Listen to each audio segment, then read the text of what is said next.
Ok. Bonjour à tous. Donc, je suis Caroline Martin, en charge des mobilités à l'Agora, l'agence d'urbanisme de La Réunion, et en charge notamment de l'Observatoire des mobilités de La Réunion. Et donc, je vais vous présenter avec Ludovic, qui se présentera, le travail que l'on a mené dans le cadre de l'Observatoire, travail que l'on a mené en 2021 sur l'exploitation des bases de données de l'application Waze, l'application donc collaborative de circulation que vous connaissez tous, que vous pratiquez peut-être. Voilà, donc on va vous présenter les méthodes et les résultats de ce travail. Merci. Oui, alors j'aime bien, en fait, c'est un petit clin d'œil à ce que l'on vit un peu tous les jours à La Réunion. Et effectivement, on a tendance à râler en fait après les autres usagers de la route, alors que bon, finalement on est tous concernés par le problème de la congestion routière. Alors, exploiter la base de données Waze, à quoi ça sert? Alors évidemment, ça met en évidence les dynamiques du trafic routier sur le réseau réunionnais. Et en particulier, on va le voir sur les embouteillages, mais pas uniquement. Et puis, c'est également mesurer les répercussions sur le réseau routier de phénomènes, d'événements inhabituels. Et on aura l'occasion d'en parler tout à l'heure.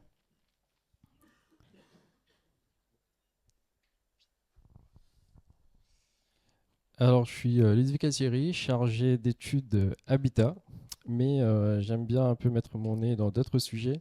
Du coup, je m'intéresse aussi un peu à la mobilité.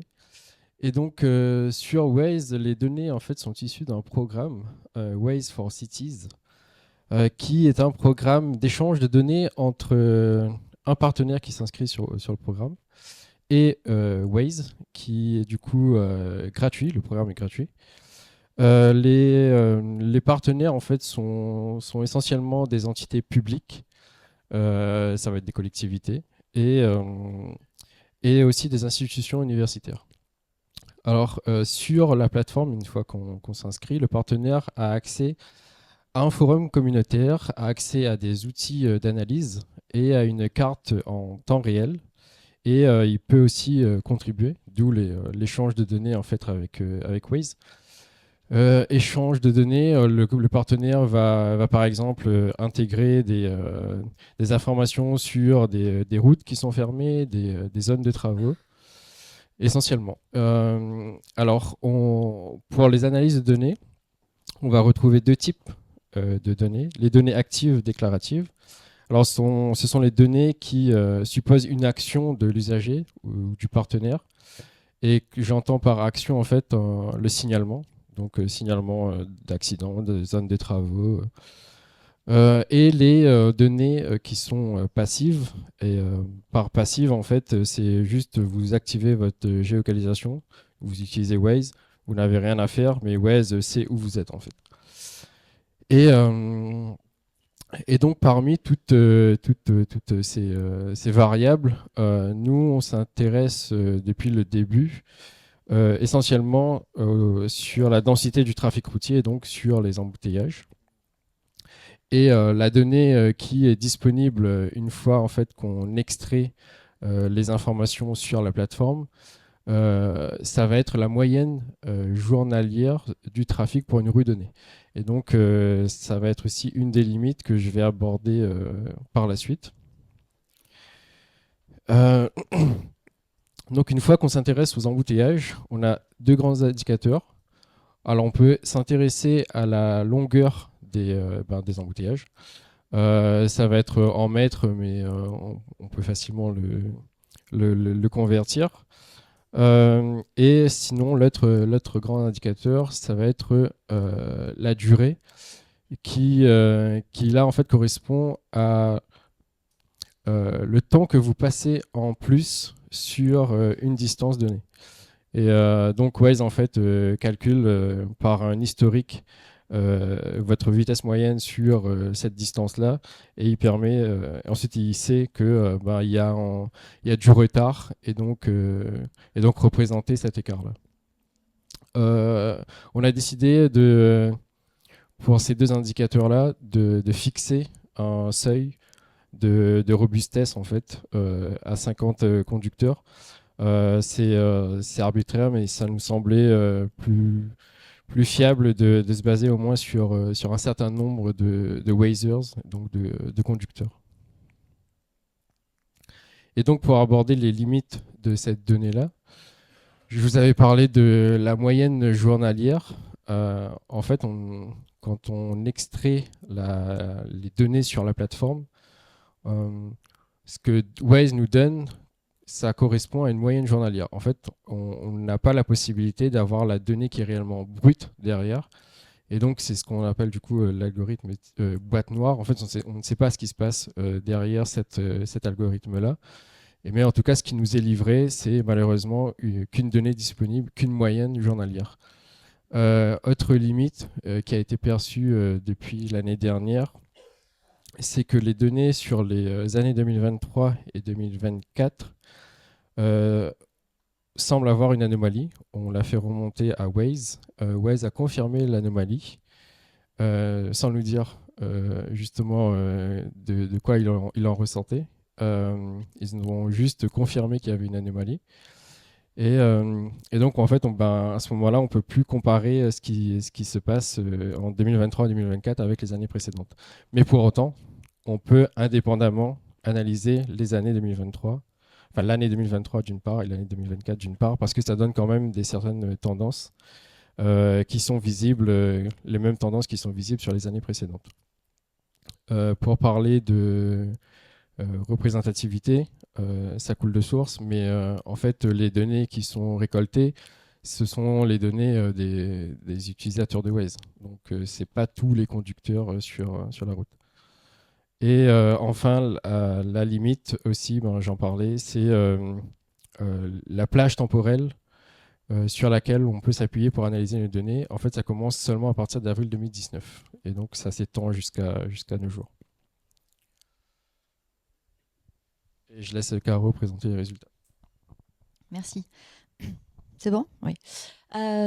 Ouais, donc effectivement, il y a deux façons de représenter, enfin il y a plusieurs façons, mais on va vous présenter deux façons de représenter les résultats de Waze. Donc c'est les graphiques, quelques graphiques les plus représentatifs, les plus pertinents. Et puis il y a également un tableau de bord interactif, dynamique, produit par l'Agora et qui sera présenté rapidement par Ludwig si on a un peu de temps. Alors, on va vous présenter donc les grands résultats de cette exploitation. Donc déjà, pour commencer, ce graphique qui montre la congestion moyenne journalière annuelle depuis 2019, en kilomètres en bleu et en heures en orange. Voilà, donc bon, en sachant qu'évidemment en 2019 on était sur la moitié d'une année, même si ça a été lissé ou quel est le bon terme, on l'a rapporté au nombre de jours de l'année, mais quand même on est sur une année qui n'était pas totalement complète. 2020 avec l'année particulière du Covid, 2021 et 2022 où on voit que la congestion est repartie de plus belle, on va dire, très vite, avec une augmentation significative depuis l'année Covid. Voilà. Donc là, on va vous présenter uniquement jusqu'en 2022. Voilà. Ensuite, une autre façon de représenter les résultats, c'est... Alors là, c'est la congestion cumulée quotidienne en kilomètres. Donc depuis juin 2019 jusqu'à décembre 2022. Donc là, en fait, c'est tous les jours... Donc c'est tout petit évidemment, mais c'est tous les jours représentés qui montrent les fluctuations importantes de la congestion. Alors vous avez en orange les périodes de vacances, en bleu les périodes hors vacances. Et ce qui est intéressant évidemment, c'est de voir, c'est très visuel, c'est de voir en fait comment les phénomènes, la Covid, alors la Covid, voilà, le confinement, on le voit ici très clairement, donc mars-avril 2020. Mars-mai 2020. Les phénomènes météorologiques, alors on suppose, alors là évidemment je pense qu'il n'y a pas photo, c'est-à-dire que c'est vraiment le confinement, mais après on suppose, on n'a pas évidemment de réponse, vérifiée, on suppose que voilà, il y a des événements qui ont fait que là, à un moment donné, on est allé regarder, le 8 décembre 2020, il y a eu l'éruption du volcan. Ça peut peut-être, mais c'est une supposition, ça peut avoir des répercussions, enfin on le sait, ça en a. Est-ce que ça peut expliquer celui-là? On n'en est pas sûr, mais en tout cas, il y a des phénomènes météorologiques, voilà, comme les fortes pluies, les basculements évidemment sur les basculements de la route du littoral avant la nouvelle route du littoral. Voilà, donc c'est toujours quand même, voilà, je trouve que c'est quand même très parlant de voir ces fluctuations sur 3 ans. Alors, autre résultat intéressant, c'est donc là la congestion moyenne sur les jours de semaine en kilomètres en 2022 uniquement. Donc, alors on est dans un contexte, c'est vrai, de mutation du marché du travail, à savoir les 35 heures, l'accroissement des loisirs, le télétravail qui croît notamment depuis 2020. Ce que l'on voit, c'est que le mardi est le jour le plus représentatif des flux. Alors en métropole, c'est déjà le cas, et à La Réunion, c'est la même chose. Le mardi est le jour où les embouteillages sont les plus importants parce que les flux sont les plus nombreux sur le réseau routier. Suivi du jeudi, où là on est à 45 km en moyenne d'embouteillage.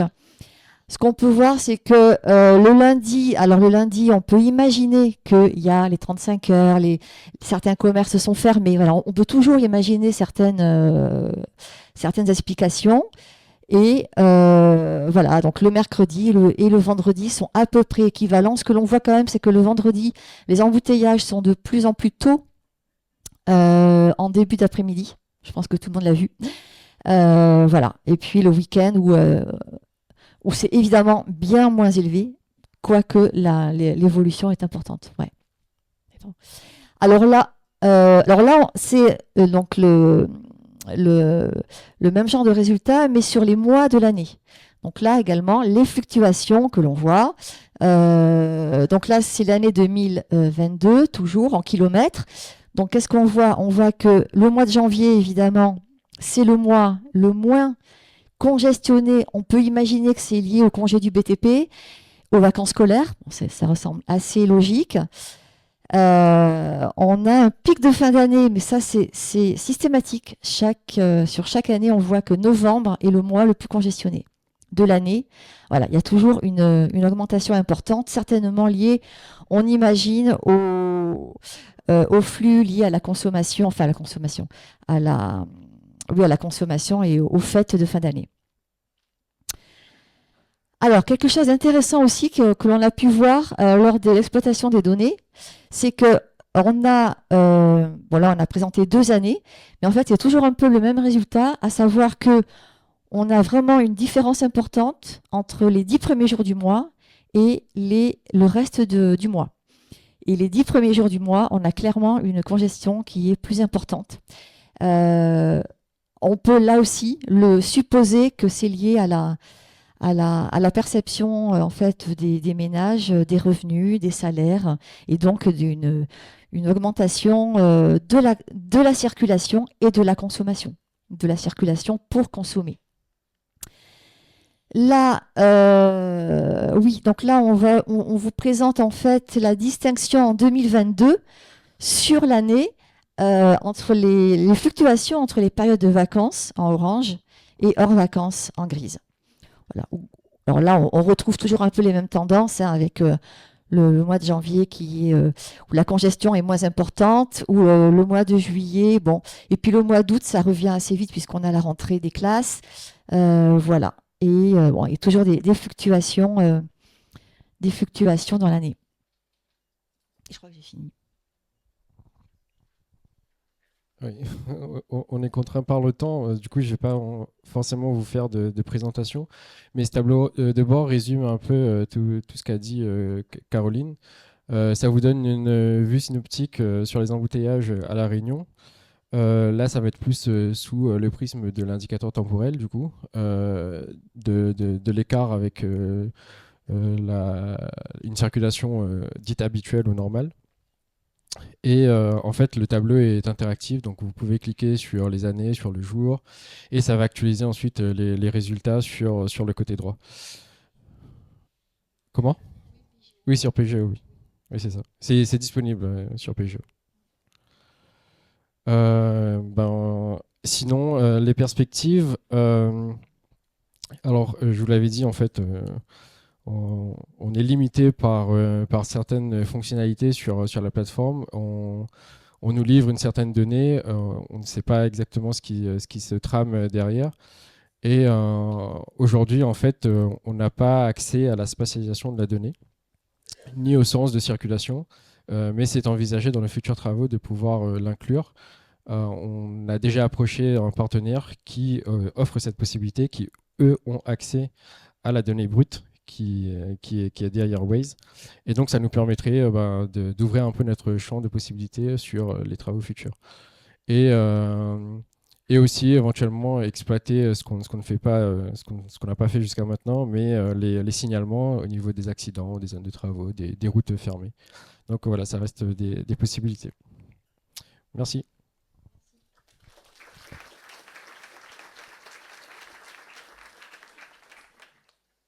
Est-ce qu'il y aurait des questions?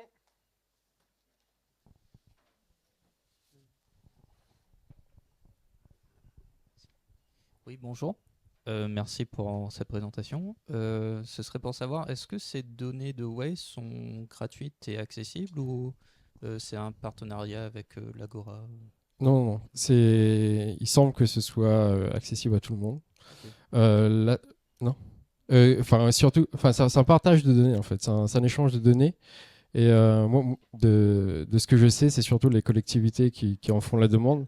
Nous, on a eu accès avec l'agence d'urbanisme, mais en fait, ça suppose une contribution de la part du partenaire. Et Waze en fait de même sur les ralentissements, voilà, ça c'est ce genre d'indicateur. Ok, merci. Mais c'est gratuit. Mais c'est gratuit. Ok.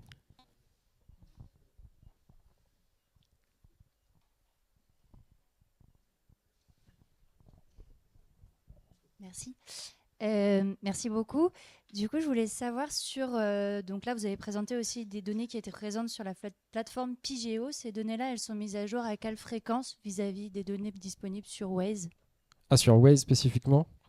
Par exemple, là, si je vais sur Pigeo, les données que je vais avoir, c'est des données que vous avez déjà traitées, où il y a un flux constant entre les données de Waze et Pigeo pour avoir une mise à jour, par exemple, des données d'hier. Pour l'instant, le tableau de bord s'arrête en 2022 parce qu'on n'a pas osé mettre du coup les années 2023 et 2024. Parce qu'en fait, les années 2023 et 2024, il y a un doublement des embouteillages du coup, qui est lié à cette anomalie dont je vous en parlais.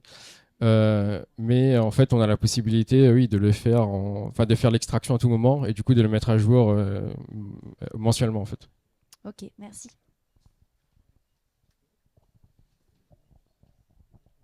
J'avais une question sur, donc dans les perspectives, comment est-ce que vous allez pouvoir infirmer ou affirmer les hypothèses là, que vous énoncez sur les causes en fait, de ces pics de congestion?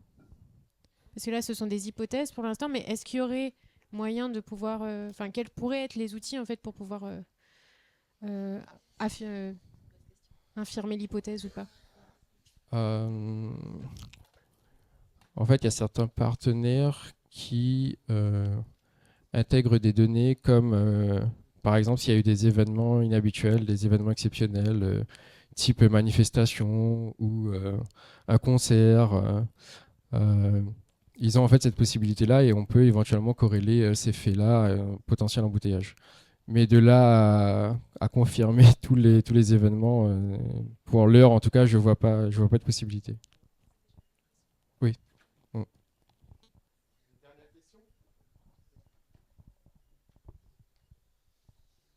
Bonjour. Bonjour, voilà, ça marche. Adrien Chivet, Société Flaxib. Je voulais savoir si avec les données Waze, vous avez réussi à déduire des matrices origine-destination depuis ces données, ou c'est vraiment ciblé sur la congestion et vous n'avez pas forcément accès à des données brutes? Oui, c'est ça. Vous avez répondu à votre question. C'est malheureusement, ou heureusement, en tout cas, ça fait très peu de temps qu'on s'intéresse à ces données-là. Du coup, pour l'instant, c'est essentiellement concentré sur les embouteillages. Mais avec potentiellement le sens de circulation, de vous en parler, on pourra peut-être affiner, mais là ça suppose de connaître d'où part le conducteur. Je ne sais pas s'il y a un lien possible avec d'autres bases de données type INSEE qui, eux, s'intéressent, ou même l'enquête auprès des conducteurs. C'était quoi l'enquête EDTG là EDGT. Ouais, enquête déplacement grand territoire. Voilà. Je ne sais pas s'il y a un lien qui est possible, mais en l'état, non. Merci beaucoup. Bah, du coup,